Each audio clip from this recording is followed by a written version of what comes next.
Hello, everyone, and welcome to a new episode of the Jazz Flashes podcast. I'm Anton Garcia Fernandez, and I'm talking to everyone out there from a little town in northwest Tennessee. And this new episode of the Jazz Flashes podcast will be available on iTunes, on YouTube, and also on the Jazz Flashes blog at jazzflashes.blogspot.com. And today we have a very special show, a very special guest who is joining us from Montclair, New Jersey, and he's a man that we've talked about with Chris Byers the other day when we were doing our previous episode of the Jazz Flashes podcast. He's a musician, a discographer, a collector, a researcher, a historian, and thanks to the wonders of present-day technology, he is joining us from New Jersey. I'm talking about Noal Cohen. Hello, Noal. Thanks for being here, and welcome to the Jazz Flashes podcast. Well, thank you, Anton. It's a total pleasure for me to be here, and an honor, too, for that matter. Well, we really and truly appreciate it because I, for one, am very interested in the idea of the discography. The discographies over the years have helped me a lot in my own research and readings and acquiring knowledge about jazz. So we're going to be talking about that, but we'll talk about several other things. We can basically talk about anything that you want here on the air. Sure. To start, maybe giving a little bit of background about yourself, about your activities. Could you tell us a little bit about you, Noal, for those listeners out there who may not be acquainted with your wonderful work, with your books, and also with your website? Sure. I'm originally from upstate New York, Rochester, New York, and I've worn many hats throughout my life. I'm not just a music person. I've done many other things as well. I worked in industry for many years, but the music thing really started in my teenage years up in Rochester, which is like the early 1950s. That's frighteningly long time ago at this point. And I really got into jazz about 1952 or 1953. My mother was the buyer of records and phonographs at a large downtown Rochester retail store, department store. And she would bring home a lot of recordings. At first they were 78s, and then in the early 1950s came along the LPs. First they were 10-inch LPs and then 12-inch LPs. And my parents liked to dance, so they brought a lot of dance music. So I started to hear the big bands, Benny Goodman, Artie Shaw, let's see, strangely, Billy May. Mm-hmm. Billy May had an interesting band in the early 1950s, very unique arrangements, and she brought home Billy May, Ralph Flanagan, I'll mention Guy Lombardo. Oh yeah, not really jazz, but popular music. And one thing I should say, in those days there was a much closer relationship between popular music and jazz than there is now. They were much more closely related. Rhythm and blues, jazz, popular music. They all had, a 4/4 time feel pretty much. And it was easy to go from one to the other. But the first jazz I heard, so this is the early 1950s. And so my mother also brought home Benny Goodman. There were two early 12-inch LPs, which were like collections of 78, original 78 RPM issues. One was Benny Goodman combos, and the other was the Benny Goodman Big Band. And the combos were these great sides with Charlie Christian, and Cootie Williams, Georgie Auld, Teddy Wilson, Lionel Hampton blew me away. I mean, that's the first kind of music that I heard. And then I had a cousin who's about 5 years older than me and a fine clarinetist. He spent much of his career at the Met in New York City. Very fine player, and he was into jazz at the time, so he gave me some of his 78s, Charlie Parker, Lester Young, Jumpin' with Symphony Sid. Mm-hmm. Never forget that stuff. That was it. That's all it took. I was hooked, And so the early 1950s, what was in vogue at the time? Well, at that time, bebop was kind of in decline. So what was in vogue was West Coast jazz. So some of my first 10-inch LPs were people like Jerry Mulligan and Chet Baker, Shorty Rogers and his Giants, Hampton Hawes, Herb Geller, Stan Kenton. A lot of that was recorded on the West Coast, and a lot of those guys had played in the bands of Stan Kenton and Woody Herman. So that was like the first, music, the first stuff that I collected. But it's interesting because, you sort of, your first exposure is to what's in vogue at the time. And then later on, I would, listen to Louis Armstrong and Duke Ellington and even Bird, But, then I started to really branch out, and I played. So now, as far as me being a musician, that might be an apt description. I did take some drum lessons in Rochester at a local, with a teacher at a local music store. But I hated practicing, and I never really learned properly. So throughout my musical career, such as it was, I never really had the tools and the versatility, to really make a professional career, have a professional career as a performer. Nonetheless, I played along with records. I drove my neighbors crazy. Playing along with records, not with headphones, but along with the hi-fi system, and that caused a lot of complaints to my parents. But that's basically how I learned to play what I could play, and I did manage to, in some ways, capture the feel, if not the technique, of people like Max Roach and Philly Joe Jones and Art Taylor and Shelley Mann. So now here's another thing you have to be aware of with regard to that point in time, and that is that the players back then were not as good as the players of today. I mean, the kids today in high school are, in many cases, near professional level. You mean technically? I'm sorry, go ahead. You mean technically? Technically, yeah. We'll get to the other part of it, which is much more complicated. But in terms of ability, of technical ability, I got away with murder, because there were just there weren't that many players around that knew what the feeling of jazz was, and certainly the feeling of 1950s jazz, because by that time it was hard bop, So I had that feeling, if not a whole lot of technique. So now I started out playing with a bar mitzvah band. Now this band was not very good. They would play bar mitzvah receptions practically every Saturday night. They had a gig.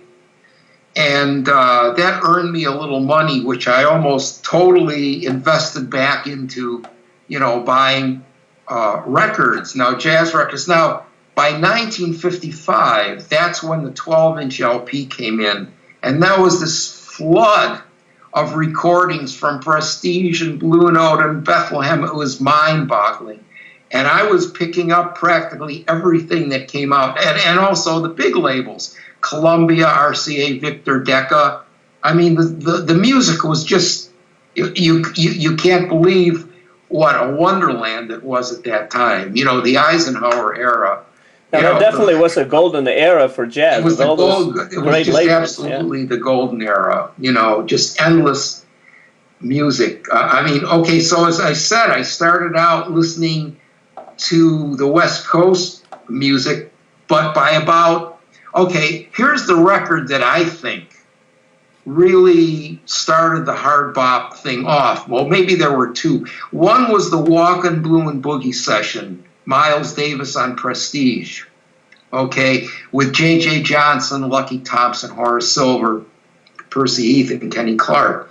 That was one recording that really turned things around. And also, I think the 1953 recordings that Miles did with on Blue Note with Jimmy Heath on some and JJ, like Tempest Fugit, and Art Blakey, that sock symbol, it was so influential, the way he drove those bands, you know. So by about 1955, things were really changing. The rhythm was much more subtle than bebop was. There was kind of a churchy influence, you know, especially with, you know, Horace Silver, the preacher. Later on, it would become even more pronounced in that direction. It was more funky was the word that was used. But there was another very important thing that happened in the mid-1950s, and that was the evolution of great composers. Now, there were always great composers. Duke Ellington, you know, I mean, there were always great composers, but what happened in the 1950s was people like Horace Silver and Lucky Thompson and Kenny Dorham, and the list goes on and on, Mingus, you know. And now what was happening, Hank Mobley, now what was happening was that the music, the repertoire was suddenly expanding, you know, in a huge way, because with bebop you were basically playing a few standards, all the things you are, and tunes based on standards, and blues, and I got rhythm changes, you know, and they weren't really composing things, you know. There were just variations in that way. I'm sorry? There were just variations in that way of exactly of certain themes that had already been played back to the swing era and before. So right, and then the Lenny Tristano, Lee Konitz, the Warren Marsh School, everything were what are known as contrafacts. That's tunes that are based on the chord changes of other songs. They totally, everything they wrote was based on a standard, pretty much. But now you had these new composers coming along and writing, you know, material that was not in some Benny Golson. You know, I forgot to mention him, Randy Weston. You know, this music was now getting much more interesting, much more intriguing, and much richer. You know, so the repertoire was really expanding, and that really caught my attention. So let's go to Gigi Gryce. So Gigi Gryce, I probably first heard in 1953. Probably the record that got me interested was a 10-inch Blue Note album, Howard McGee Volume 2. Had Gigi, a very interesting band, Gigi Gryce, Howard McGee, Horace Silver, Tal Farlow, of all people, on guitar, Walter Bolden and Percy Heath. Very interesting sextet. And it had compositions by both McGee and by Gigi Gryce. And that really got my attention. And then there was an Art Farmer Quintet 10-inch LP on Prestige. And that had, I think, 4 Gigi Gryce compositions. Stupendously was one. Just great stuff. And there was another amazing thing that fascinated me about that LP was that when Art Farmer and Gigi played 4s, it was like one person on 2 different instruments. That's how close they were in approach to improvisation. They were both very lyrical players. They're what I call choice note players, because I don't think these guys ever played a bad note in their lives, and they were compositional players. Their solos had a beginning, a middle, and an end, and that's something I kind of miss nowadays. I think, without starting a big controversy, I just tend to hear, and it started in the 1960s, a lot more patterns and exercise type sounding things, but not these guys. These guys, Donald Byrd, Benny Golson, all these people, and then later Cannonball, Sonny Stitt, the list goes on and on. Sonny Rollins, of course, even early John Coltrane. These guys were just, they would play a solo, and it was like a beautiful composition. You could take that, and it was just a beautiful, perfect piece of music. One of the things that that makes me think about, Noel, when you talk about those differences, because I feel I see myself in a lot of the things that you're saying, because I also began my interest in jazz, believe it or not, through the big bands and through Benny Goodman, and then I started listening to the West Coast jazz, and then the 1950s and 60s that you like so much, and which is a period that if we look at your website, we can see that you concentrate on a lot. But one of the things that I see in those records from the 1950s, from the early 60s, is that whether the musicians were better or not better than the ones we have these days, the love of melodies that these guys had was fantastic, was amazing. And I think that's one of the things that really has always attracted me about that period in jazz, is that we have the variations, we have the improvisation, we have great arrangements, but we also have this love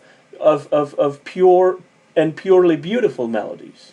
Yeah, you're absolutely right. That's an extremely important thing, and I totally agree that the ability to create and to play beautiful melodies is something that I don't hear that much anymore. And it's a shame, because I think even if you don't want to play in that way, if you want to go outside more, which is perfectly fine, I think the ability to master that melodic concept will inform your playing, no matter what direction you want to go into. See, I view jazz as a continuum. It's about 100 years old. They say that it's generally felt that the first jazz recordings were made in 1917. So a lot of people think that this is the centennial of jazz. It's a very short period of time that incorporated an enormous amount of evolution in just 100 years when you think of how old classical music is, which goes back centuries. And you look at how jazz has evolved, over 100 years. It's really remarkable. But so what I like to think of is that jazz musicians have some knowledge of the entire spectrum, starting from the beginning. Now, I wouldn't expect many people coming out of the jazz studies programs of today to play in the style of the hot fives and hot sevens. I wouldn't expect that, but I would like to think that the players of today have listened to the hot fives and the hot sevens and the Duke Ellington band and the Count Basie band of the 1930s, just to inform their playing. Just to have knowledge about the roots, right, of the music and the roots, and a sense of history. And I believe one of the things that I like about Gigi Gryce, among many others, and we'll get a chance to talk about that in just a bit, but is the fact that he was a very forward-looking musician in many ways, but he also had a deep knowledge of the past of jazz, which back then was not maybe as long as it is now, all these years later, but he had a deep respect. I feel from, not just from reading your book, but also from just listening to the way he played and the albums that he made, that he really had a deep knowledge and respect for the tradition and for the history and the roots of jazz. Absolutely, absolutely, he did. There's an anecdote where there was an after gig party one night, and Gigi came in and they were playing Duke Ellington on the phonograph, and then somebody came along and took Duke off and put some popular music on, and he was just totally offended, So Gigi definitely was somebody that had the roots during his period and respected them. On that second Jazz Lab Columbia album, they do a thing with Jackie Paris. If you're familiar with that album, that was supposed to be like the story on that was something that Gigi really wanted to develop, and that was to do like a complete historical thing with the band, where you actually played in the different styles. And I don't think that ever came to fruition. But yeah, I mean, he was definitely into, the history of it. And the way I look at it, it's possible to play the material even going back to the early days by, the concept I think of as old wine in new bottles. Now, there was a Gil Evans album, the beautiful, beautiful album about 1958 called Just That. And he did even Jelly Roll Morton, I think, on that album. And I think that's a very interesting approach, is, to actually look at some of the old music and see what you can do with it in 21st century terms. There's so much out there that I think people have ignored. But this tremendous volume of compositions that were done in the 1950s is an endless source of music for people to explore. And in my work, what my little contribution to this art form is, if I can get people like Chris Byers and Carolyn Davis and Brad Lindy and some of these other people that I have had interactions with over the years, if I can just help them out and hip them to things that they might not been aware of, there's not much more I can ask, in terms of fulfillment, to get the younger players, people of a generation or two generations beyond me, to get interested. That's about all I can hope for. And Noel, that's something that I also see myself reflected in, because somebody like me, who's a professor of Spanish at a university in Tennessee, and who has no musical training, I unfortunately don't have the luck of having musical training, but I have a deep love of classic jazz and music in general, but particularly jazz, which I owe to my father, really, because he is a huge record collector in all styles of music, including jazz. But I see myself reflected in that, because the reason why I write my blogs, mostly from a historical perspective, not so much a musical perspective, because my knowledge is much more limited in that respect. I do it basically not for the money or for fame or anything like that, but mostly because there's some music that I love and that I would like to be able to share with others, with like-minded people who may understand how I feel and what I think about when I listen to these albums. Whether I know whether they're playing a fifth or a seventh or whatever that is, I can't tell necessarily, but there's something that the music says to me that I try to put in words just as a way to share my love of it with other people who may be interested in it as well. Yeah, I'm totally on board with that. And yeah, fame and fortune, forget it. I mean, not going to happen. But so definitely, we do this, for ourselves because we love this music, and I have no problem with that. Like I say, the little bit of feedback I get makes it worth it.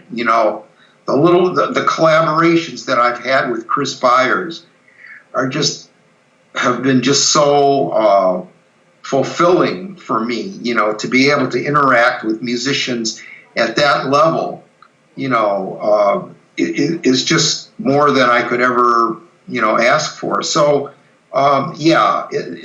we're dedicated people, involved with music and art that really, let's face it, is ignored by most of the population.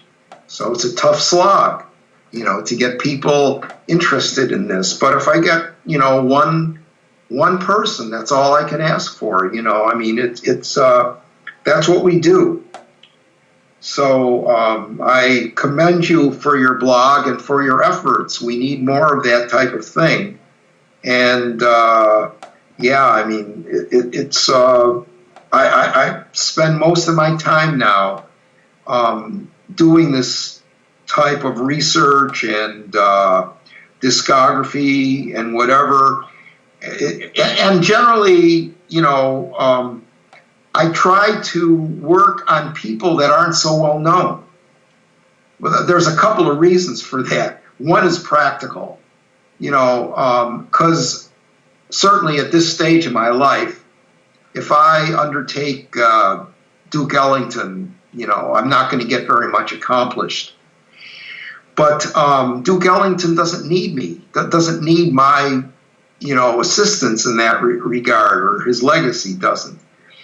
So I've concentrated on these people that over the years have attracted my attention for one reason or another, generally because they were not only great soloists, but also great composers, which comes back to the Gigi Gryce situation, but also many of the other subjects that I've worked on, like Elmo Hope, great pianist, but also an unbelievable composer, Frank Strozier, another great player and great composer, Lucky Thompson.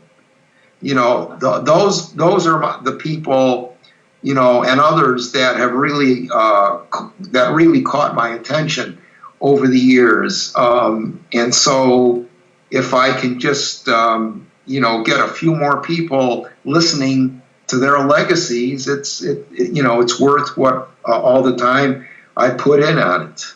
You're listening to a new episode of the Jazz Flashes podcast. My name is Anton Garcia Fernandez. I'm talking to you from the state of Tennessee, and up in New Jersey, we have our guest today, Noal Cohen. And now, Noal, I think we should talk a little bit about your website, the Noal Cohen's Jazz History website, which can be found at Attic Toys. That's only one word, attictoys.com. And this is a website that even before I was ever in touch with you via Facebook and email and that sort of thing, I visited quite a bit. Whenever it came time to write an article about a specific album or about a specific musician that you treated, that you worked on, as you said, people like Gigi Gryce, Elmo Hope, Herb Geller, Teddy Charles, Johnny Hardman, who's one of my favorite jazz singers, and for whom I've always had a very special place in my heart. Now, one of the great things you do on this website, attictoys.com, Noal Cohen's Jazz History website, is those very complete, very thorough discographies. And the discographies for me, Noal, have always been very important. When I began listening to big band jazz, and I would listen to Tommy Dorsey, for example, I used to love those, and I still do, those recordings Dorsey and Sinatra made together. Mm-hmm. Or Benny Goodman, or, the old Duke Ellington recordings from the 30s or so, Count Basie, and so many others. I would love to play the record and look at the personnel on the session and try to learn, who was playing on what solo, who was playing on what year. It was almost like a baseball roster for me. I would study those names, and I would never have been able to do that without a discographer working behind the scenes and doing this, so that somebody like me could actually listen to the records and put a name to a certain player. So my question about that, Noel, would be maybe twofold. How did you begin working on jazz discographies, and also how do you go about creating a jazz discography? Yeah. Okay. So I got involved in jazz discography probably around 1997. And although in the first edition of our Gigi Gryce book, we did include a Gigi Gryce discography, it was a little bit later that I hooked up with a gentleman named Steve Albin. Steve Albin was a computer programmer. He's retired now. But he had been contacted by the writer Will Friedwald to develop a program, a software program for doing jazz discography. And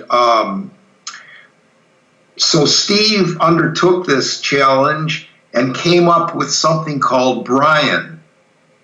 Brian is named after the discographer Brian Rust. The British discographer. British discographer, correct.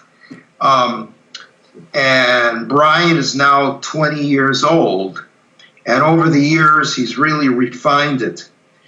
But when he was first starting out, I hooked up with him, and the whole idea of using a database, using a program that created a database, as well as allowing web displayable, discography reports. That really fascinated me. Although I'm not a tech guy myself in any way, but I really got hooked on this. And so in the past 20 years, I've used Brian for all my discographies. And I encourage other people to do it. I think Brian has a lot of potential. Brian has potential for musicians. I know one musician that is actually using it to keep track of his own gigs. I think teachers could use it. Mm-hmm. Music teachers could use it. It has, a lot of possibilities. And right now there are, I think, close to 90 discographies that have been done using Brian. It's a very, very useful tool, although you have to keep in mind that Brian, you have to input the data. It's still a time-consuming project, and you still have to get things right or try to get things right. Now, one of the things about discography historically was that each of the discographers that tried to do the entire history of jazz, they would basically copy each other. And what happened was the errors got copied along too and got etched in stone. Perpetuated, right. So what I have tried to do is try to, get things as correct as I possibly could. And that takes a lot of time. So it's a huge job to do some of these things. Again, coming back to why I'm not going to do Duke Ellington, because I wouldn't live long enough, But Gigi Gryce and Lucky Thompson, Lucky was a huge, I had to divide that into 3 parts. I had to divide Herb Geller into 2 parts. Now I'm working on Art Farmer. And Art Farmer, I'm just starting out with the leader sessions. Just to get something up, and then I'll start on the sideman sessions. But Art Farmer had a career that spanned 50 years. Yeah, much longer. And that's a lot for me, so that's going to be a huge job. But were it not for Brian, I would not have done all of these things. And you'll see that my discography reports have a similarity because they were all done in the same way, continuity, whatever you want to say. It's a program I highly recommend. It can be accessed at jazzdiscography.com. It's free, and it's available for Windows or Mac users. So if anybody out there is interested in doing discography, which I don't, but you never know, I would encourage them to start out with this Brian software because it's really excellent, and it creates a database. That's a beautiful thing. If you just do a Word document, that's just something that isn't that useful. But when you have a database that has thousands of entries, of data pieces, of composers, songs, musicians, sessions, issues, albums, it's a much more useful thing. And it also makes expedite your work because, if you have Art Farmer in there, you can just call him up. You don't have to, type the name in every time, at least not the full name. So this is the way to go, I think, in the 21st century with regard to discography. Now, besides this Brian software, Noel, Right. How do you go about collecting all the data that you need to feed this Brian software? What kind of materials do you use? What kind of thought process, so to speak, goes into making a good discography, a professional, thorough discography like the ones that you have up online?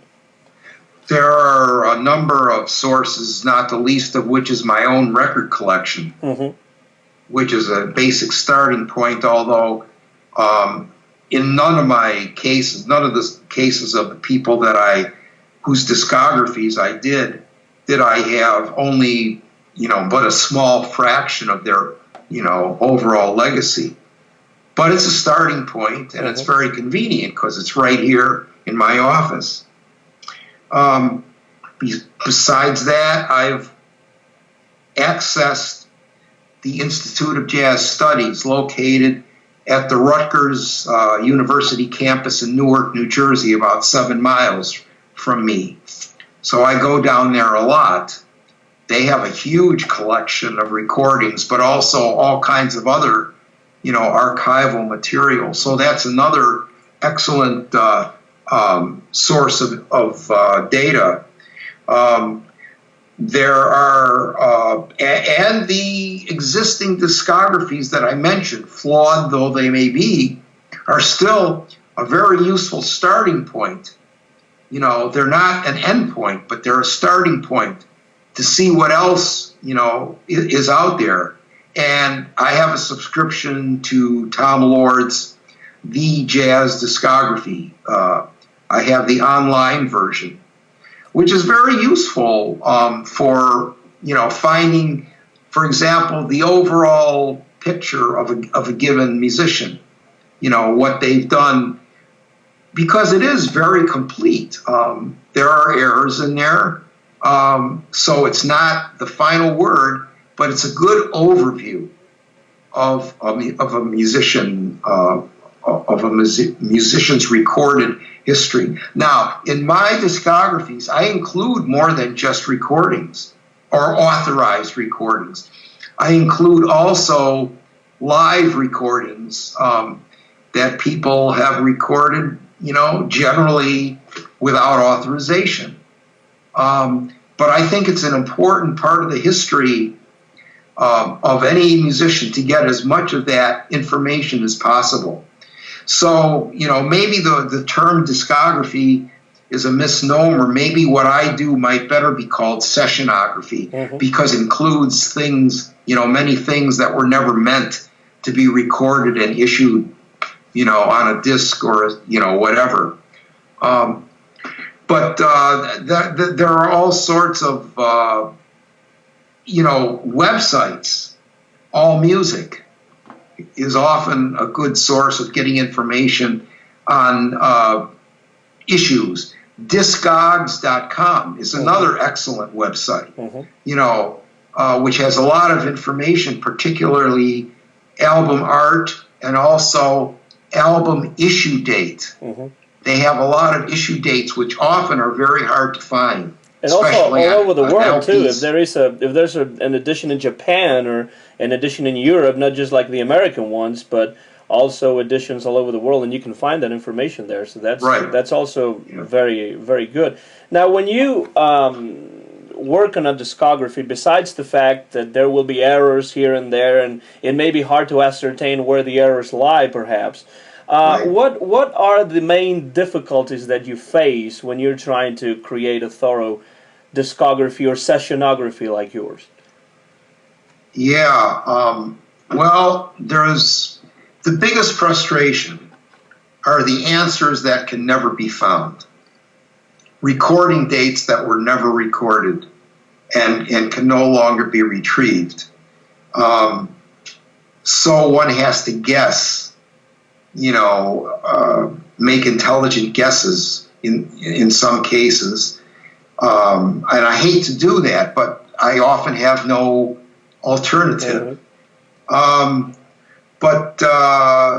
there's a lot of that, unfortunately. This music was not well documented, and I think even now musicians do not pay enough attention to documenting, their own recorded history. I have done discographies of a couple of living people who are my friends. Vibraphonist Joe Locke and saxophonist Bob Mover. They have often been very helpful, with recording dates and other personnel, other pieces of information. But that's kind of the exception, I have to say, is that people just don't write down, the specifics of a recording session. I'm amazed at that. Do you think that is maybe because when these sessions were made, a lot of the people involved, the participants and the people who were recording and maybe keeping track of stuff, maybe they did not have a sense of the historical value that those recordings Absolutely. had? Sure. That's one of the things. And the other thing is people, especially nowadays, are running around like crazy. I mean, they're busy people. And they just don't have the time, to do this. Now, even in the old days, there were certain musicians, like Milt Hinton was one, and Eddie Burt was another. I think Bud Shank also. These guys were noted for keeping, little log books of their gigs, which, could be invaluable, I know that Milt Hinton's, it might be at Duke University, I'm not sure. But those kind of things, those are treasures, but was seldom done. I mean, certainly in the old days, sad to say, a lot of the musicians had substance abuse problems and, recording who they just did a session with was not their prime that was not their priority. They just wanted the money for the session and to get out of there and purchase whatever they had to purchase. Very sad situation. It's sometimes funny to think, Noel, that within the big bands at least, in the late 30s, early 40s, sometimes it was the lesser known, less important musicians within the band that kept those records. Right. So maybe it wasn't absolutely. Maybe it wasn't Buddy Rich or it wasn't Babe Russin, but it was somebody else who was just a sideman, not as good as they were, who did somehow have a certain, I don't know, maybe admiration for the kind of music that he was playing at the same time as being a part of it, and did have this historical sense that something important was being made.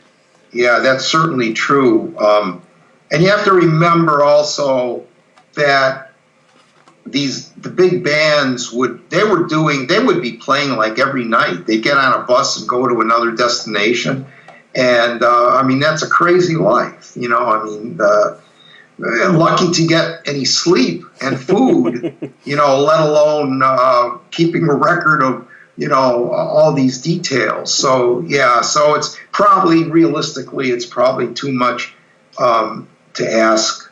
But there are a lot of problems. I mean, the data acquisition is a big problem, you know, you know, especially, you know, on sessions that go back many years, and you know, records may have been lost in a fire or something, and are just no longer retrievable. That's a huge, you know, source of frustration. But you know, we try. You know, I try as much as I can, you know, to get as much information as I can from whatever sources. But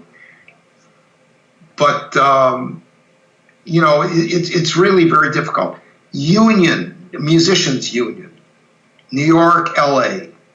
New York, I don't think they kept them, you know, the records of the contract and so forth.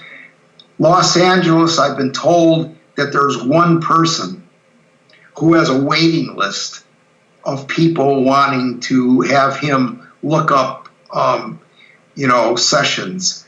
I have been helped by that source from time to time with West Coast sessions, but you know, it's not a ongoing source of information. But anything like that, wow, you know, I mean, it's a huge thing. But it's really tough. That I think is the biggest problem, is getting the data and getting it accurate and specific as much as possible. You're listening to a new episode of the Jazz Flashes podcast. My name is Anton Garcia Fernandez, and up in, is it upstate New Jersey? Or it's northern New Jersey. Northern New Jersey. We have Noal Cohen, who has done extensive work as a discographer, researcher. He's a record collector, a jazz historian, and it's our pleasure to have him on this episode of the Jazz Flashes podcast. Now, in my hand right here, I have this book, which is already in its second edition.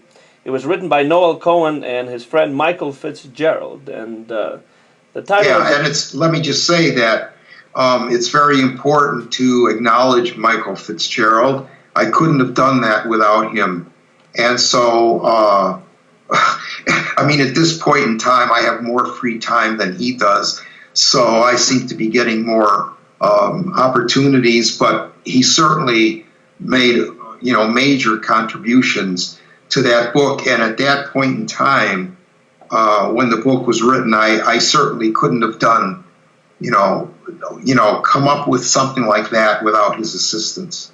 Tell us a little about him. Tell us a little bit about Michael Fitzgerald. Who is he? Mike Fitzgerald has degrees from both the Rutgers Jazz Studies program and the Jazz History Masters program. And then he went down to the University of North Carolina and got a degree in library science. So he is now, when I first met him, he was a school teacher teaching in Scotch Plains, New Jersey. He's now a librarian at the University of the District of Columbia in D.C. And he's a very, very capable guy, very, very knowledgeable about jazz history. And there's actually, I think, on YouTube right now, a very excellent interview of him with Bob Porter, the jazz producer, that happened recently down at UDC, I believe. But Mike is very, very knowledgeable about, you know, many aspects of this music. And, you know, like I say, I could absolutely not have done, you know, something as detailed as that without his collaboration. Well, we do definitely thank him and commend him for that. And the book I have in my hand is called Rad Race Blues, The Musical Life of Gigi Gryce, and it's been published in Rockville, Maryland by Current Research in Jazz. And as I said before, it's in its second edition already. And it's a book that you co-authored with Michael. And how did this project come about? Why Gigi Gryce? Why did you sit down and think, I'm going to write this book about Gigi Gryce? And then, how did it happen? Okay, so it goes back actually again to my, as I was saying before, about when I first heard Gigi on that Howard McGee record, then the Art Farmer record, then his own records.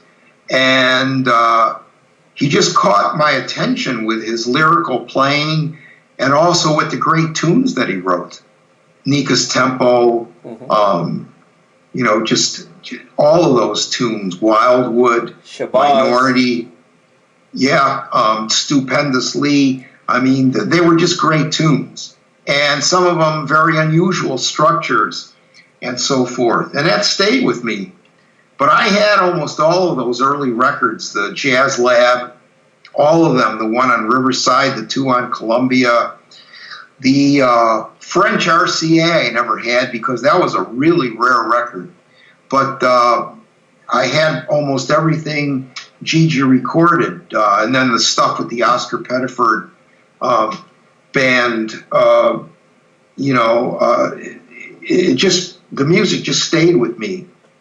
And then many, many years later, probably in the mid-90s, when I was trying to play now down in the New York metropolitan area, I would go to these jam sessions and bring some transcriptions that I had done of Gigi's tunes. And everybody liked playing them. And one night somebody said, you should do a book of Gigi Gryce's tunes. So I got to thinking about that. And, I think what this person was thinking of was one of these illegal fake book, as they're called, type things. But I wanted to do it right, So I thought that, okay, my initial goal was to do a book of lead sheets of most of Gryce's recorded tunes with a discography in the front and some, historical information about him as an introduction. So for a long time, I tried to acquire the rights to do that from Gigi's sister and nephew in Hartford, Connecticut. Gigi, by that time, was long gone. He had passed away in 1983.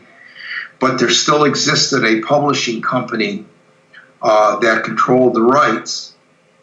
But that, make a long story short, that never panned out for a variety of reasons. But by that time, I had done a lot of research on him that I didn't want to see go to waste. So one night, talking to Michael Fitzgerald, who I had met, I think probably at the Institute of Jazz Studies, they have monthly roundtables during the semesters that school is in session. And I think that's where I met Mike as I look back on it. And we got to talking about this, and he showed interest in collaborating on this. And so that was really the start of Rad Race Blues, the musical life of Gigi Gryce. So we started doing in-depth research. And what we did was we based the book on interviews. So using the discography, we selected a number of individuals that we thought would be useful ones to interview. So we made a list of people, and we found out how to contact them. And because of the fact that Mike was a full-time teacher and I was retired, I did most of the interviews. And I think I ended up doing over 80 of them altogether, mostly telephone interviews.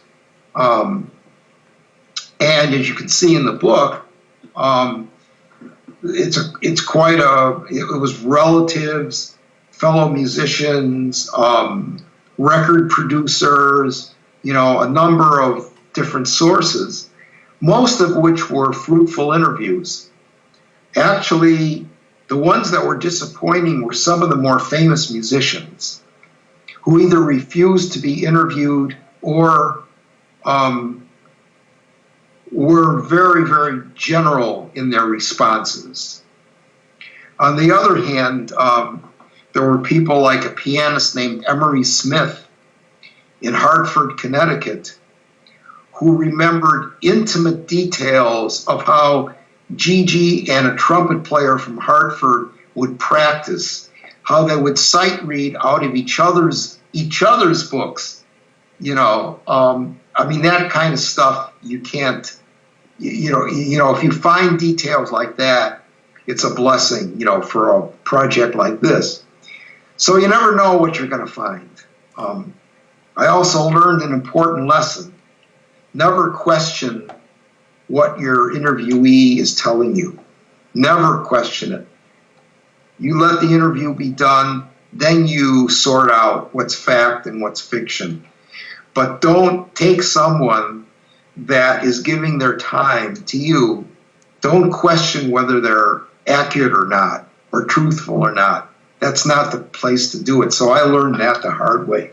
That's a very valuable advice, really. That really is. Yeah. Because Yeah. sometimes you don't think about that, and you come in thinking, well, I know everything about the subject. I've read all the books there are to read, and then that must be a very disrespectful thing to do to somebody who is trying to remember really something. And most of the time, it's not somebody being untruthful. It just, generally people conflating times and events, and things like that. And that's my job. Then you go back and you sort that out. But you don't do it during the interview. It's just the way memory works, after all. Right. The other problem that one has is that I've got the feeling that some of the people who, let's face it, were more famous, ended up, more famous than Gigi was, might have been a little insulted, that I was asking them about Gigi and not about themselves. And I learned that, so I would, ask them, if they could give me some background on themselves, to try to overcome that barrier, so to speak. So interviewing was an interesting process, one that before every interview, I had butterflies in my stomach. I never knew, what was going to happen, what kind of a response I might get. Generally, they were positive. Sometimes they were hostile. And you just have to be prepared for that. But the book, as you've seen, is largely based on these interviews, which we generally didn't edit very much. And they're the words with the profanity, whatever, as it came out of their mouths. And that's one of the things I really like about this book that makes the book so readable and really quite a page-turner for anyone interested in good classic jazz music, is the fact that it is a little bit like an oral history if you think about it. There's this polyphony of voices that you arrange in such a way that it makes the book really interesting and very readable, and also very informative about not just Gigi Gryce, but also the historical, the social, the musical context, and I think that's very important. What I like about the book, Noel, if I can be frank with you, is that, but also the fact that the book really is a musical life of Gigi Gryce. I'm happy about, when I read the book, and I've read it a couple of times already, about the fact that you're talking about his life, but also about his music. Not just his life or just his music. And I like books that kind of conflate those two sides, because if we are interested in the music of Gigi Gryce, it's because of his life. If we are interested in his life, it's because of his music. It all ends up being one and the same thing, or at least part of the same thing, don't you think? I totally appreciate everything you just said. And yes, I think one of the problems, for example, with movies that are made about jazz musicians is that they tend to, for dramatic effect, spend too much time with drugs and personal problems and divorce and tragedy. And when you get down to it, this is music. It's not, it's people making music, but it's the music that is the art, and so I feel that that's the really important thing to concentrate. And the other things are interesting as they might inform the music of these people, the background of how they might play in a certain way or why they might write songs in a certain way. That's certainly important. But to me, the music is the central piece of this type of biography. And I will never write anything that's, totally just personal, anecdotes and stuff that I'd probably get a lot more hits, if I wrote something that was really, what should I say, racy and plays up all the personal problems. But that's not where I'm at. I mean, I'm interested in the music. It's the music that got me hooked, and it's the music that still is to me the focal point of everything that I do. Particularly when you're talking about a subject that you didn't really meet in person.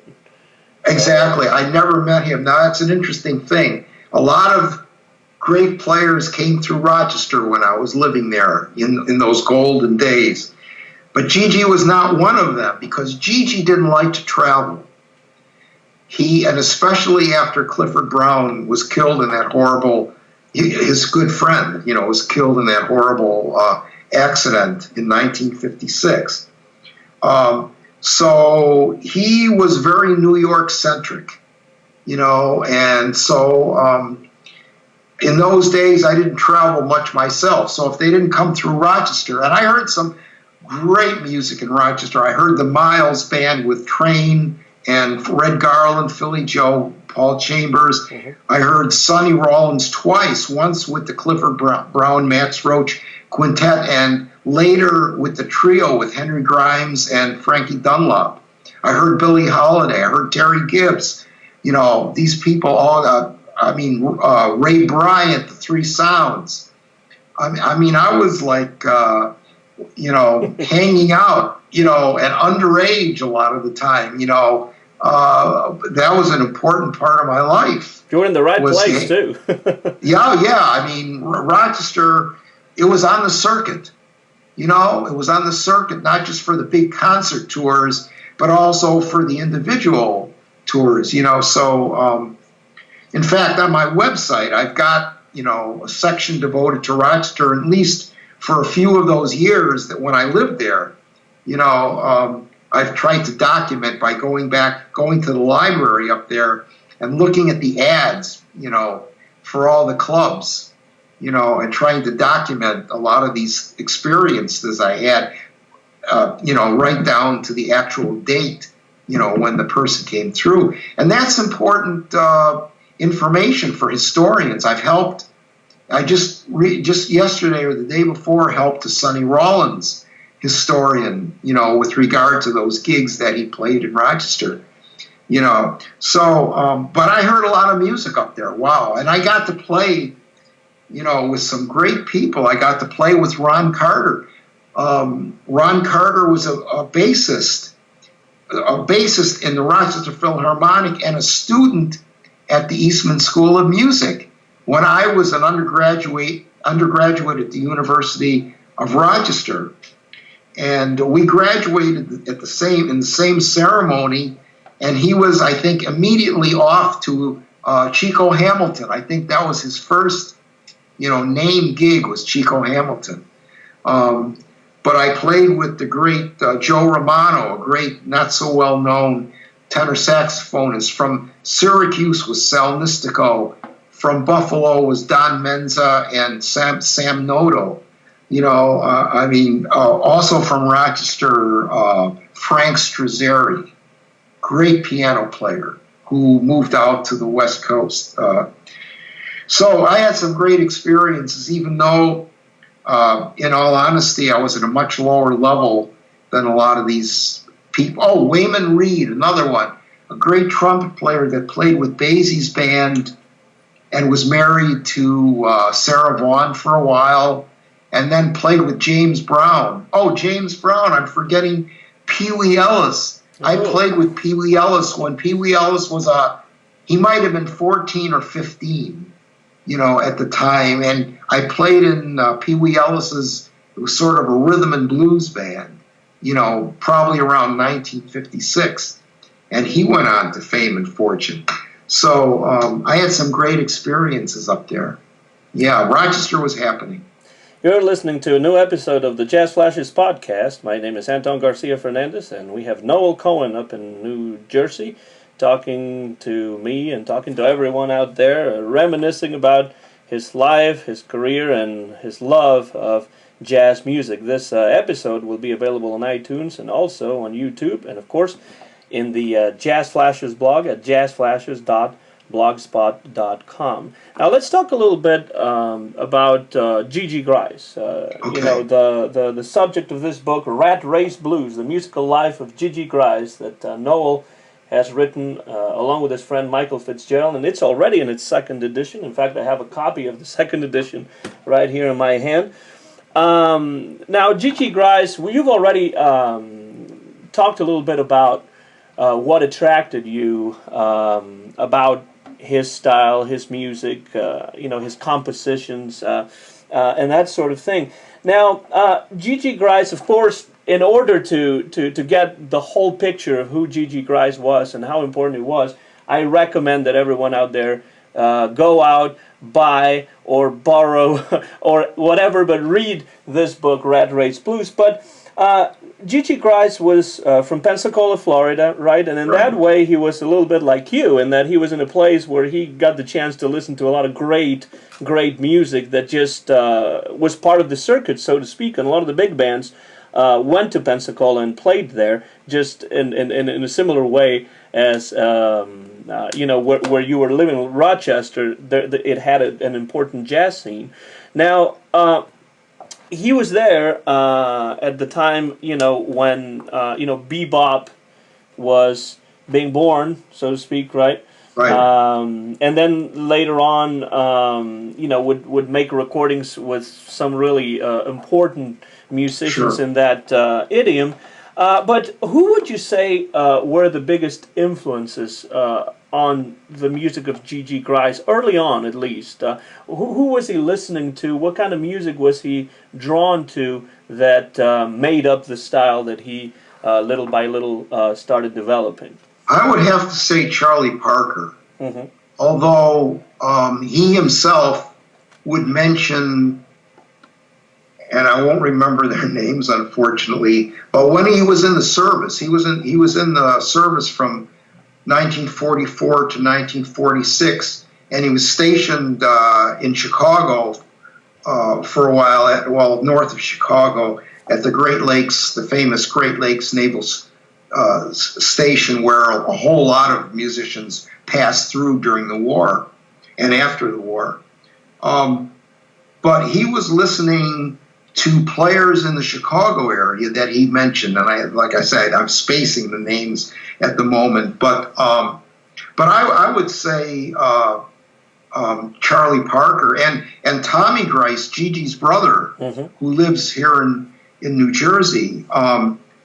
He told me, and he's a few years younger than Gigi. I mean, it was those, early bebop 78 records like Salt Peanuts. They'd never heard anything like that before.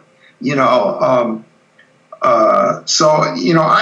tend to think that already, by 1944, and Gigi would only have been about 18, or so, around that time, 18 or 19, bebop was already, starting to come into play.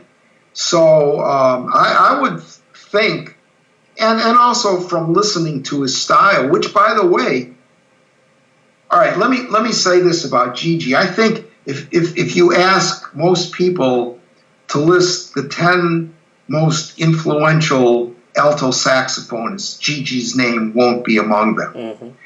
And I don't think that's unreasonable.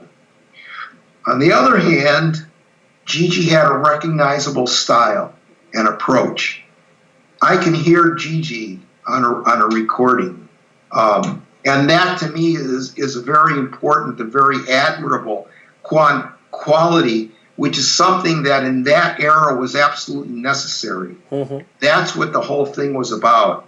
Not playing patterns that you learned in school, but creating your own identity as a player by incorporating the influences of people like Bird and Coleman Hawkins and Lester Young and whoever, but getting your own sound, and so, you had in the 1950s, another great aspect of that period, you had these people that were so recognizable. You hear 4 bars, you knew who they were. I'm not so sure that's true nowadays as well as people play. I'm not so sure I hear that type of originality in approach, although they're absolutely wonderful players. But Gigi, certainly would never make the top 10 list of alto saxophonists. But he did have his thing, But when you take the package of Gigi the player, Gigi the composer, Gigi the arranger, mm-hmm. Now I think you've got a very important player for at least around 10 years or so on the New York scene. And that's another thing about him. He was only around for 10 years. His friend Art Farmer, as I said, was around for half a century playing, as a player. So Gigi disappeared, and, out of sight, out of mind. He's, that had a lot to do with him not, mm-hmm. Being so well known. But, let me say this. In the 1950s, when Gigi was in New York City, he was right in the thick of things. Mm-hmm. There's no question about that. In retrospect, he pales in,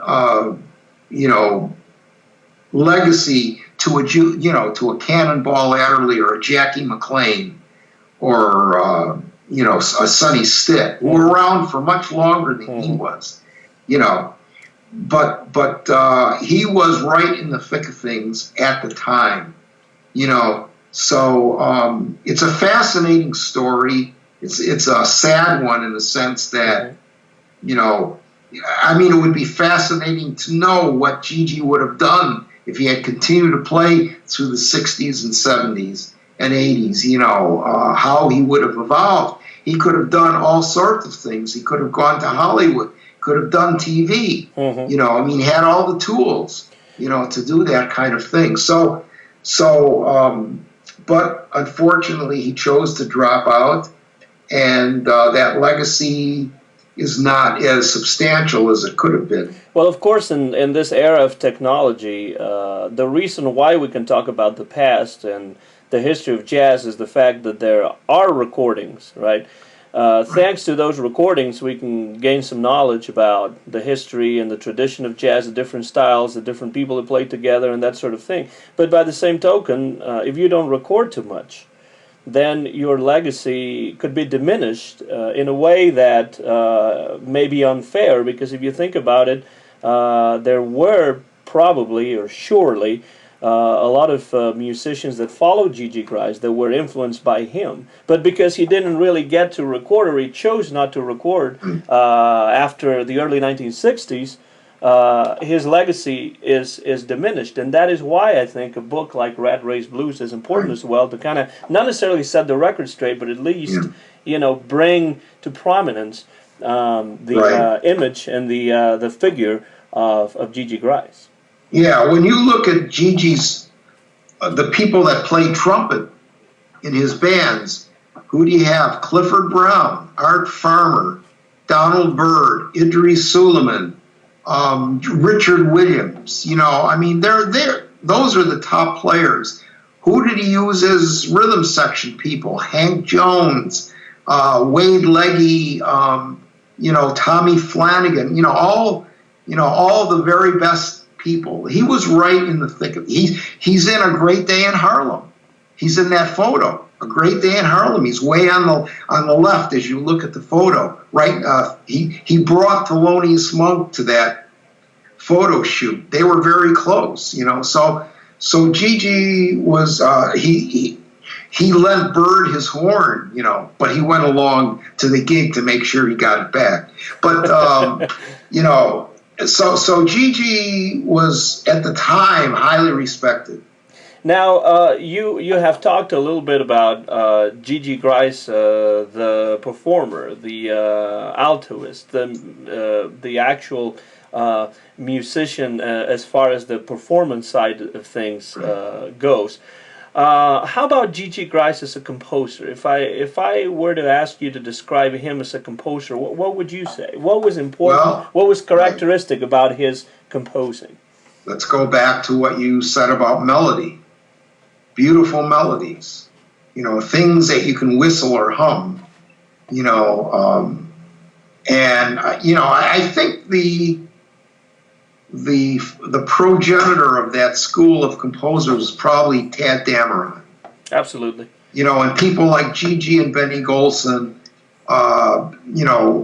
they played in Tad's band in 1953, but I think they openly admitted, being influenced by Tad. But it's melody. It's melody. Now, Gigi wrote songs with unusual structures, like Evening in Casablanca, which has a structure of 46 bars, but 10, 14, 8, 10, I think it is. Very unusual, beautiful ballad, very exotic. Nika's Tempo is a 44-bar structure with 12-bar phrases that aren't the blues, So things like that, are really interesting. And like I said, they exploded the repertoire in the 1950s. There was all these songs. Randy Weston was another one who wrote, just beautiful melodies. And Benny Golson, of course. So that I think is what I would say. It's melody. You also point out in the book something that I think is quite interesting and that we don't always think about, is that he kind of Gigi Gryce stayed away from this idea of theme, solos, and theme. Right? Exactly. He tried to write compositions that were a little bit more complex than that. Right.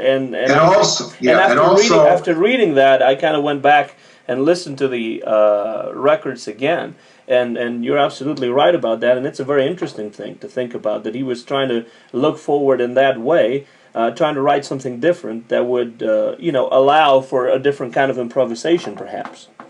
Yeah, see, what they would do also in that period, it was not just the Jazz Lab, but other groups like Clifford Brown, Max Roach, the Art Blakey, Jazz Messengers, of course, the Horace Silver Quintet.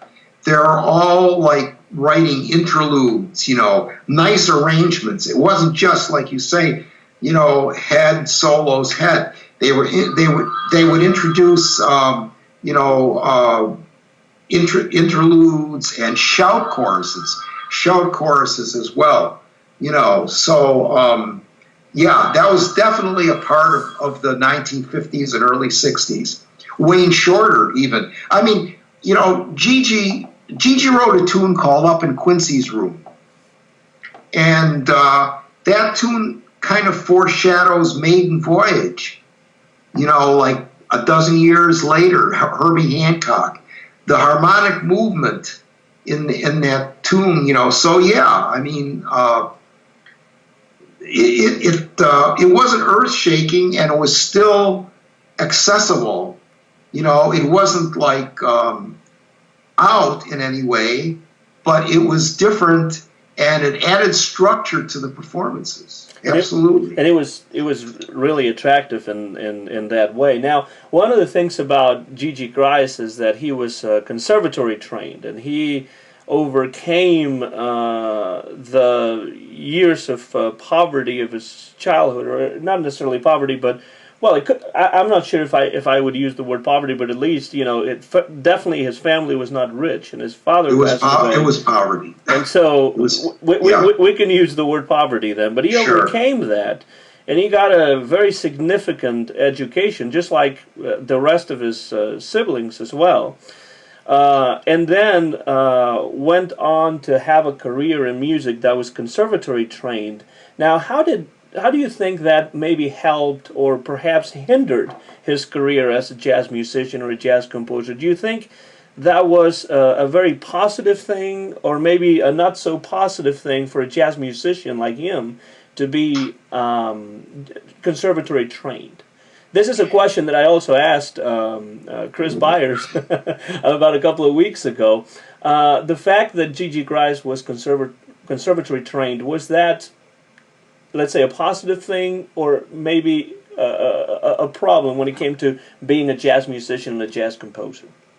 I think overall it was probably a positive thing, but I'm sure there were a number of musicians who, well, I think Monk at one point said to Gigi, "Don't let the conservatory guys spoil you." Something like that. That's paraphrasing, but something to that effect. Don't let the conservatory corrupt you.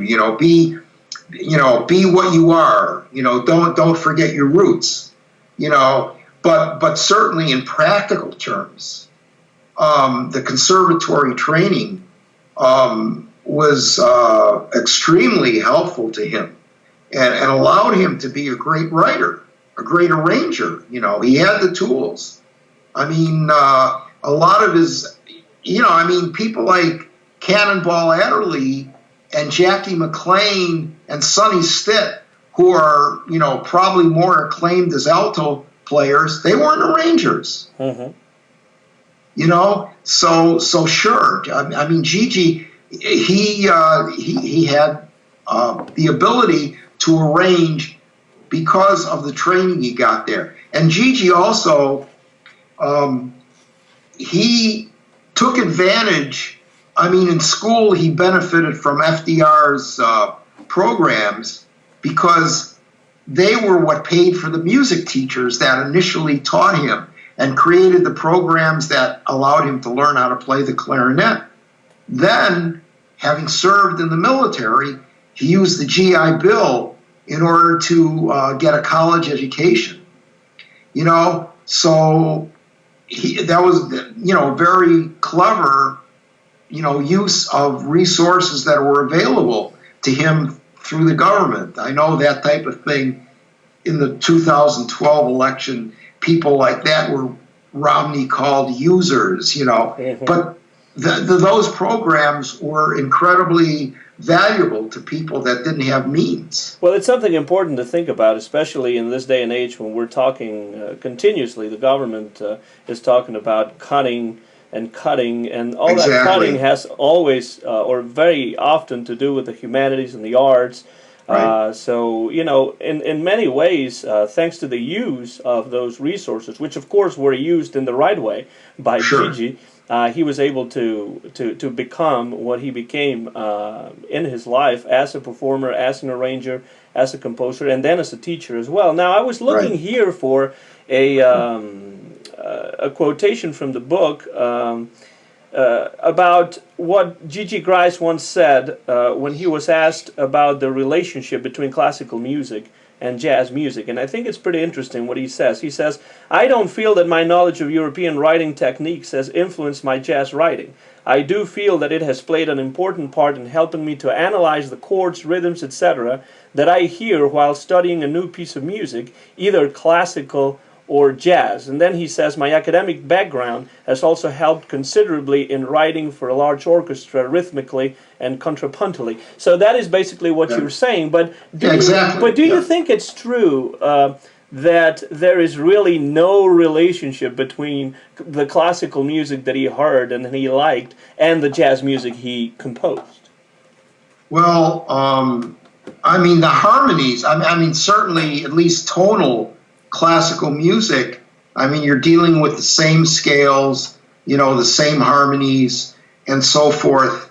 But so, in purely technical terms, knowledge of harmony and theory are usable in any kind of music.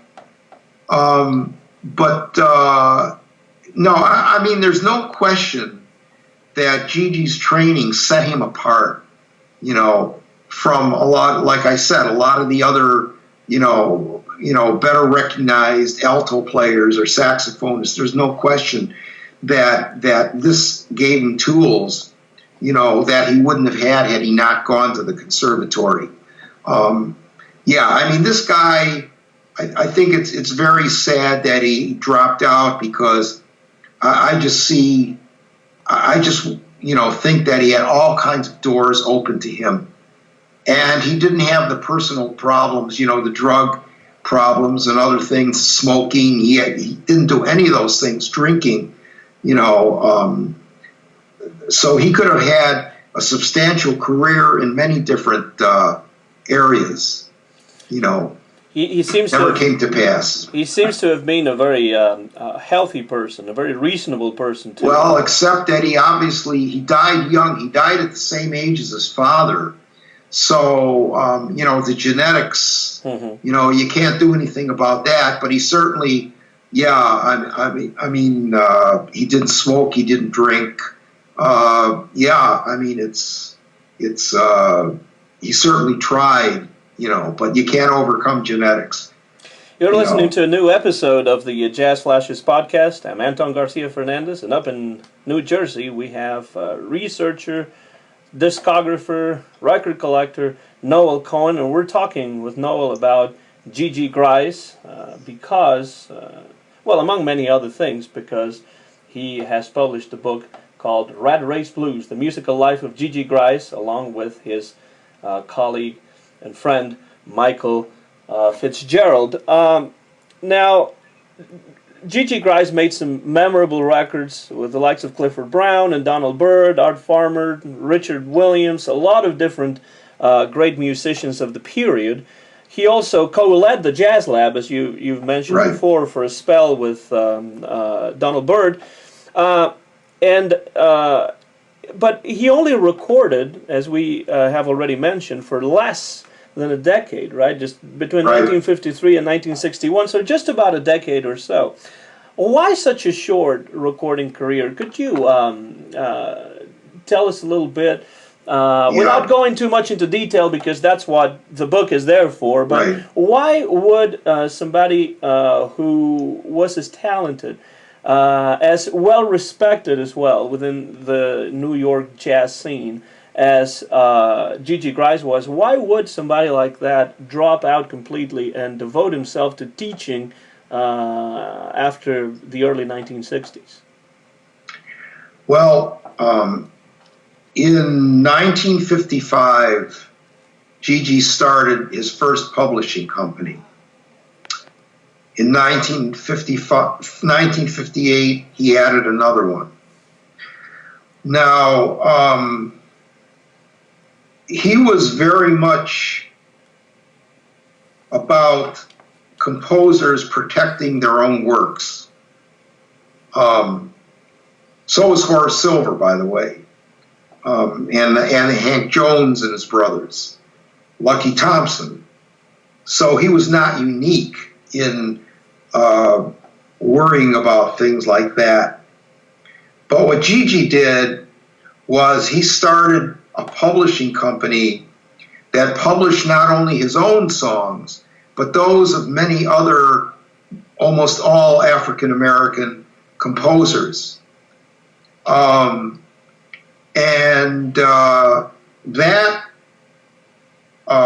was not taken too well by record companies, at least certain record companies.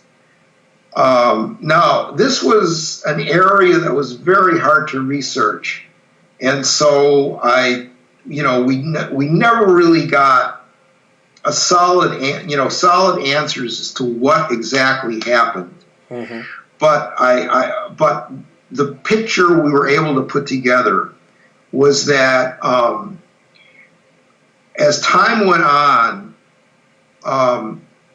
these record companies were telling the musicians that if you wanted to record your tune, you couldn't publish it with Gigi Gryce's companies because they wanted to get the royalties or part of the royalties.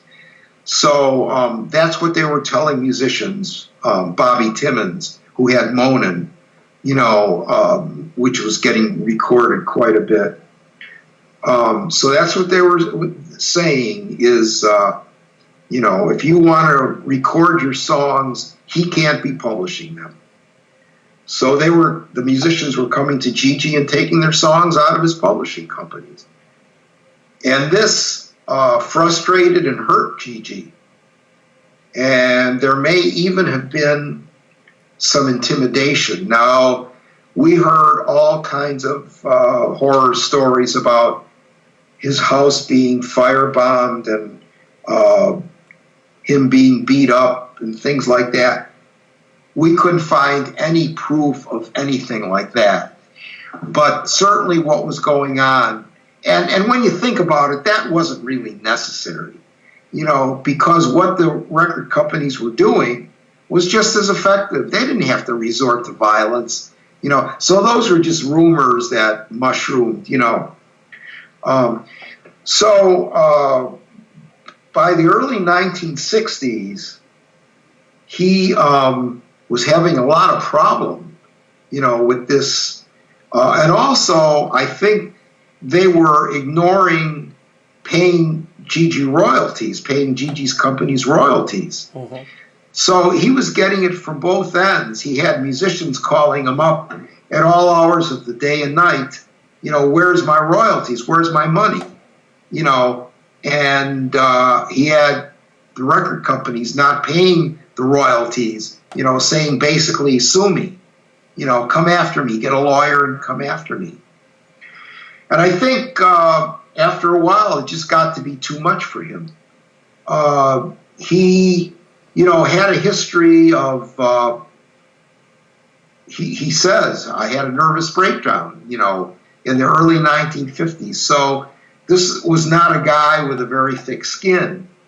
And I think that we know that in 1963, because we've seen the letter, a sample of the letters he sent out to the remaining composers in his publishing companies that I'm returning your music to you. And that same year, 1963, he becomes a substitute teacher in the New York school system and stops using the name Gigi Gryce. So I think, in answer to your question, I think the main reason for him dropping out of being a performer, an active musician, and becoming a teacher had to do with the upshot of his publishing companies. Mm-hmm. So it was more of an administrative thing, really. It was more because of the administrative side of the music business than it was due to the let's say artistic side of it. Do you think? Yeah.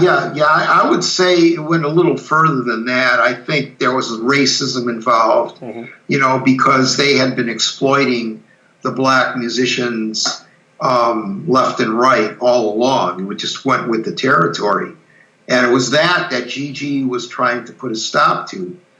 So there was a lot more than just, looking at it from an administrative perspective. Although Gigi wasn't a civil rights activist, let's say, I think what he was trying to do for black composers was very important to him. Mm-hmm. Very pioneering in that way too. I'm sorry? Very pioneering in that way too. Pioneering, yes, absolutely. Yes, and risky. And he paid the price. Mm-hmm. So I think that really got to him. And it just made him he was afraid. He was afraid of the consequences of what might happen. I think people probably were saying things to him. You better watch out, man. You know, they're going to get you. And he, you know, we have some, you know, in the book, some stories from his wife about how he became paranoid about people coming after him, you know, and we could never verify anything like that. But he definitely was acting scared, you know, like there were people actually threatening him and his family. Maybe it was true. His wife denied anything like that. So that's still an open question. But excuse me, sorry about that. That's certainly no problem at all. But in fact, let me squelch this thing. Should have done that in the first place. Sorry.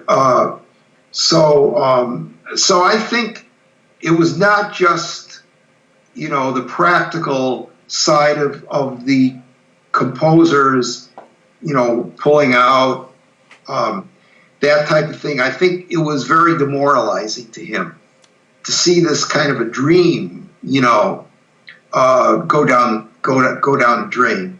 And interestingly, Noel, he seems to have actually dropped out around the time when jazz musicians in the jazz world was about to become much more openly political. Yes. So he didn't actually get a chance to participate in that sort of movement, which I found interesting. And that's why the word pioneering came to mind, because he was doing something ahead of his time, but then he didn't really get a chance to follow up or follow through once jazz became more overtly political. At least some of the African American musicians were. Yeah. Now, his work as a teacher was, again, not overtly as a civil rights activist, but in his ability to work with kids that were at risk in a way that practically nobody else, at least at the time, at these schools, other faculty members were able to do. You know, was another, you know, serving as a role model. Actually, one of his students pointed out to me that in the 1970s even, there were very few black teachers, you know, so he stood out, you know, with these kids. And the stories I got was he could run an assembly and you could hear a pin drop, and the other teachers, it was utter chaos. So he had an amazing ability, you know, coupled with the racial thing going on, to really, you know, be a leader as an educator as well, but not like marching in the streets or anything like that. You know, he just did it on the job, you know, and we got these stories. In the first edition, we hadn't found any of his students. The second edition, we were able to interview some of his students, and it was amazing what a role model this guy was, you know, for these kids at a time when they had nobody. Well, there's obviously different ways to make a difference in that way. You know, one could be more public when one marches or is actively participating in things that appear in the media and you know, writes books or gives speeches. But then there's also the less visible way of making a difference, which I think it looks like that's the one that Gigi Gryce took. He definitely had a certain love of teaching. It looks like he did it out of necessity, but at the same time, he did have a love of teaching. Where would that come from, do you think? I don't know, but here's an interesting thing. All of his siblings were teachers. All the kids, all the Gryce kids, there were 6 of them. Every one of them became a teacher at one point. So, I don't know. If it was something that his mother instilled in them, if it was something that came perhaps from the church, which was very important in his early upbringing, although he became a Muslim, and actually fairly early on in his life. But, it's hard to say, but I will say this, that I think Gigi probably would have had, at least a happier life had he gone into teaching in the first place. Mm-hmm. He was clearly gifted in that way, and although he was a great musician, he might have had a happier, and less stressful life than the New York music scene. Well, though one might think, Noel, that it's maybe a sadder part of the book because he has, at that point, relinquished any musical activities as a recording artist or as a live performer or that sort of thing. To me, that part of the book that deals with his teaching is fascinating from the point of view of somebody like myself, who's a college professor. It is really a part of the book that I find extremely interesting, and how much of himself he gave to the community, how much of himself he gave to those kids that he taught. One of the interesting things also about his life, if I may have a little time to ask you about this, is, and this almost seems to be on the brink of becoming a taboo in this country these days, but I'm going to ask you about this anyway. You did mention his church upbringing and then his conversion to Islam, and that's where the taboo comes in. What was the reason behind this attraction that Islam had for Gigi Gryce, who took on the name of Bashir Qasim? I'm not sure if I'm pronouncing that well, but I think that's probably right. Okay. Why did he do question. that? Are there?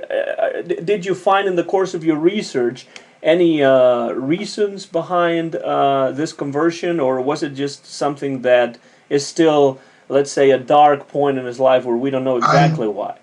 I never was able to get an answer to that. But you have to keep in mind that he was not the only one that converted to Islam. There was Sahib Shahab, Idris Suleiman, Art Blakey. So there were many before him. And then other people in other fields too that did so, not just jazz musicians, but yes. Sure. I mean, it is worldwide a huge, very influential religion.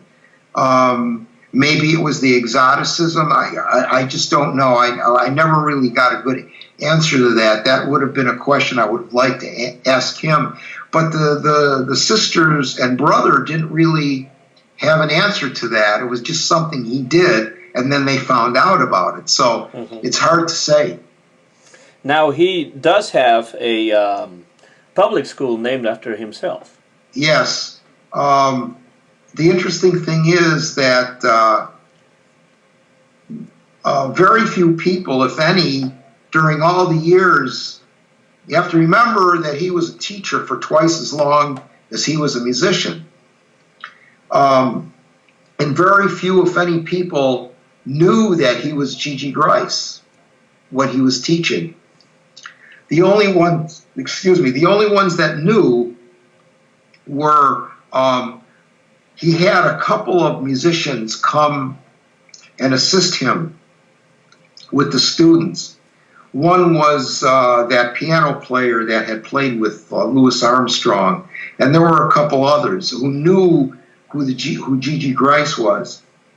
But even when we got to go over to PS 53, there's a plaque in the entranceway that says it's a Gigi Gryce Bashir Qasim school, but nobody there really knew anything about this or really cared, to be very honest. You mean in the present day, like right now? Yeah. This was like in 2000. There was not much interest or curiosity about who this guy was.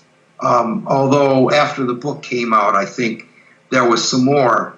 But it was just amazing how he just, basically was hiding in plain sight.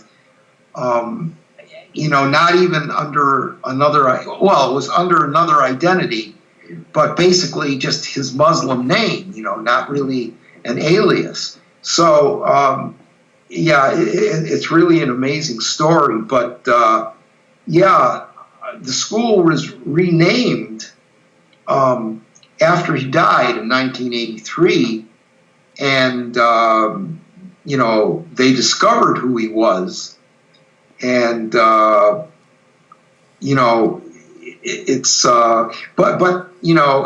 was not something that was known at all. And it just amazed me. Nobody that we interviewed knew about the school, on the musical side of it. Nobody knew about the teaching side.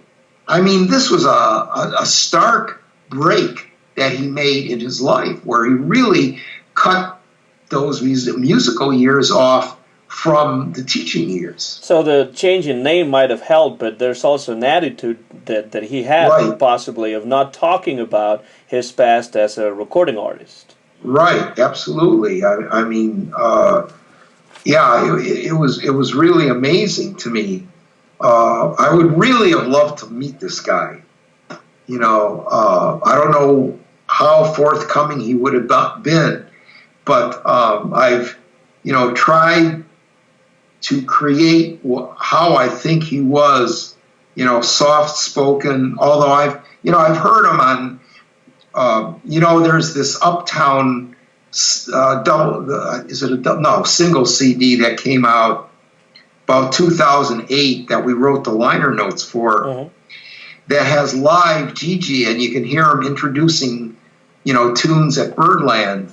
There's not much Gigi's voice on record, But I've, over the years, tried to put a personality to this character that I worked on, and I have my own idea of what he would have been like, but I don't, you never know for sure. I would have loved to meet him. Well, I certainly would have too myself.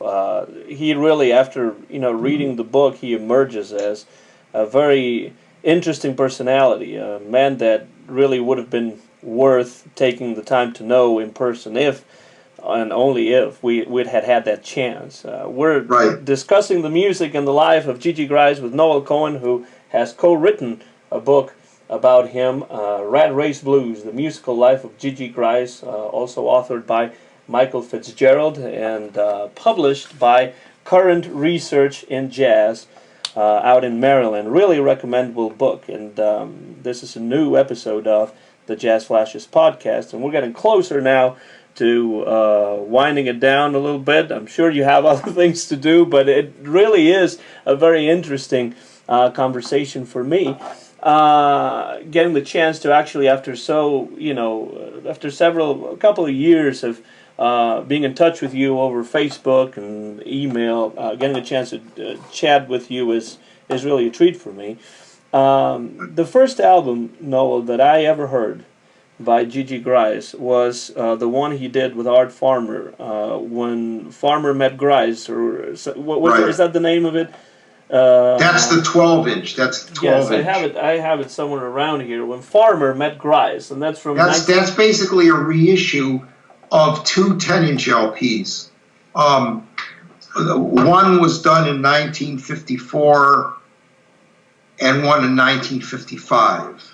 Okay, and they put them together, and then they called it When Farmer Met Gryce. But the 10-inch, I think, were just called the Art Farmer Quintet, the 10-inch LPs. Well, that is the first one I ever heard, and I was just stunned by not just the quality of the playing, but the freshness of the compositions, the interplay between everyone involved. It's a fantastic album that I absolutely recommend. But you have devoted a lot of time to listen to the music of Gigi Gryce, to researching his life.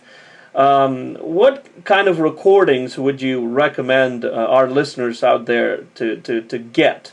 It doesn't have to be just one, just a bunch of recordings that you definitely recommend that people out there should listen to understand who Gigi Gryce is as a musician. Well, one of the problems is that I'm not even sure what's available these days. I would definitely recommend I think they recorded 5 albums just in the year 1957 of the Jazz Lab for different labels. I think that was probably the best group that Gigi ever had, was the one with Donald Byrd, if for no other reason that they recorded a lot, because the later groups with Richard Williams, and especially when he added Eddie Costa on vibraphone, that sextet, there's only the one album on Mercury, which can never really be reissued, because I understand that was lost in a fire or something like that. But that album called Reminiscent is very good, but it's just a taste. We hear a little bit more on the Uptown Live, thing recorded at Birdland of that band, but there's very little of that. Well, I would definitely recommend the Uptown, which is still available.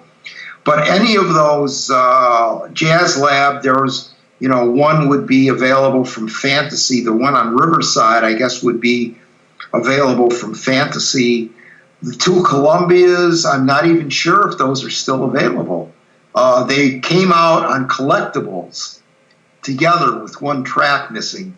On collectibles, I don't know if that is still available, but I would definitely look for the Jazz Lab. And the albums that you mentioned with Art Farmer are fantastic. The early 1950s. And then the one called Nika's Tempo, yes, which was originally on Signal, then reissued on Savoy. I think that is still available, and that is excellent stuff too. That's the band, the 9-piece band with the tuba. Yeah, that's great stuff. And that also includes the quartet with Monk. Well, one of the, I believe the Art Farmer sessions have been reissued on CD, and I believe I have it at home. I don't have it here in my office, but I believe by some European label, and it includes, I think it's either 1 or 2 CDs, but it includes all the recordings that Gigi Gryce and Art Farmer made together, and that. Of course, the ones on When Farmer Met Gryce are, of course, there, and those are particularly special to me because they were the very first ones that I heard. But I agree with you in that the Jazz Lab is a fantastic, though short, period of his career. Could you tell us a little bit about that? The Jazz Lab. What kind of group was that? Okay, the Jazz Lab to me is one of the typical hard bop bands of that era. Again, like I said, the Clifford ranking up there with the Clifford Brown, Max Roach Quintet, Horace Silver Quintet, the Jazz Messengers. There were a few others that worked, steadily. J.J. Johnson had a nice quintet during those years. J and K, remember J.J. Johnson and Kai Winding. Yeah, there were bands that stayed together. Later, more in the '60s, were the Jazz Crusaders. But I put the Jazz Lab up with those groups, and these groups were characterized by the things we talked about before: great tunes, but use of interludes. Use of shout choruses, use of codas, sometimes exotic introductions. So yeah, I think the Jazz Lab, is definitely one of the top bands of the 1950s. Now, if we look at your website, addictoys.com, the Noal Cohen Jazz History website, we can see very clearly how knowledgeable you are about the jazz of the 1950s, which, by the way, is also the kind of jazz that I like the most. If I have, not that I have to choose or anything, but I always find myself writing about or listening to music from that era. What do you think that jazz music from the 1950s had that perhaps is lacking in the jazz of today? Oh, I don't want. I don't want to get. I hate to go there. I don't want to get you into because trouble, really. And I'm not trying to say that the music of today has no value at all. But you know, if you have read my blogs, you know that I have big respect for the musicians from today that I like, because I only go. I can only go by what I like, and you know. So I'm not trying to get you to bash today's jazz scene, but is there something in that music that you wish was also? Let's put it a different way, just to make it more positive, more politically correct. That's right. Okay. Is there something about the music of the 1950s that you would like to see more of in today's jazz? Does that sound a little bit more PC or not? Yeah, okay. Certainly, we talked about melody.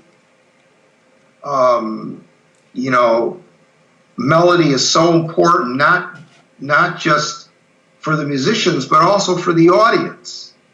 Something that they can whistle when they're walking out of the club. You know, melody is so important. The other thing is to play. You know, to be able to play the melody as well as turning the melody inside out and upside down. You know, to learn the lyrics. Remember, who was it? Famous musician said, was it Prez that said, you need to learn the lyrics of a song to really play it? I think Ben Webster. I think it might be. Yeah, it's either one or the other. I'm sure. But you know, those kind of approaches. The rhythm section. I like to hear rhythm sections that are unified. You know, not going off in three different directions. You know, I would like to hear, as I said before, the repertoire of the 1950s and even a lot of the 1960s be played more. And I would like that the way that people would listen to the compositions of that era and have that inform their own compositions. You know, I think that would be very useful. Again, jazz is a continuum, so I think that we need, you know, it's always useful to try to draw on all, you know, the different eras rather than just listening to everything that came after John Coltrane or something like that. And let me say, you know, there are a lot of musicians that are playing in the tradition, you know, and Chris Byers and his bands are definitely part of that tradition. They're the people that play at Smalls and Smoke in New York. There are a lot of them, and it's good to see, you know, but you know, that's all I'm going to say is I just think listen to the the 1950s as well as the 1960s and beyond, and see if you don't get something out of that. Yes, and definitely Chris Byers and I talked about that the other day on you know, the as part of the conversation we had for the podcast I did with him. I think one of the things that Gigi Gryce did was he did not really reject the standards, for example, but he would make different, newer, fresher arrangements of standards from the Great American Songbook, for example, to spruce them up a little bit to make them sound different. So you know, that's something. That great arrangement of "Over the Rainbow" on the first Columbia Jazz Lab is a beautiful example of that. And I think, you know, the songbook used as a source for new arrangements, new approaches to old things, which is basically what you're trying to say with the music of the 1950s, maybe reviewed, envisioned in a different way nowadays. So I think that's absolutely very, very valuable. Noal Cohen was our guest on this lengthy edition of the Jazz Flashes podcast, but you know, it doesn't matter to me that it's a lengthy edition. In fact, the thing is, when I start talking about jazz with somebody who's knowledgeable like you are, it's very difficult to stop. You never know where to stop. You just have to stop because we only have so much time. But I could keep on talking for hours and hours and hours, and then I'd probably bore whoever might be out there listening to the podcast. But in any case, in this, it has been, Noel, an absolute pleasure for me to have had the chance to chat with you. It's not in person, but it's almost like it were in person because I can see you right here on my screen. And I would like to encourage everyone out there listening to the Jazz Flashes podcast to do two things. The first one is to go to addicttoys.com and check out Noal Cohen's Jazz History website. There's a lot of information, there's a lot of sources to acquire knowledge about some great musicians, mostly from the 1950s, but not only, on there. Noal Cohen's Jazz History website, addicttoys.com. That's addicttoys.com. That's one thing. The other thing is to get yourself a copy of Rad Race Blues, the musical life of Gigi Gryce, written by Noal Cohen and Michael Fitzgerald. It's already in its second edition, and it's an absolutely fantastic book. I was telling Chris the other day that Rad Race Blues is one of my favorite books about jazz that I've read lately.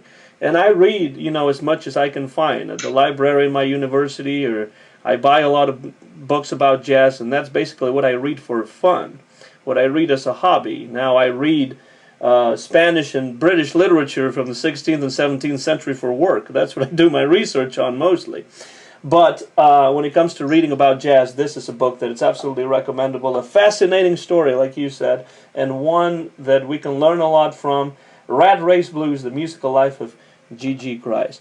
Once again, Noel, thank you so much, and I'll give you, just like whenever they have those political debates, I'll give you a final word now.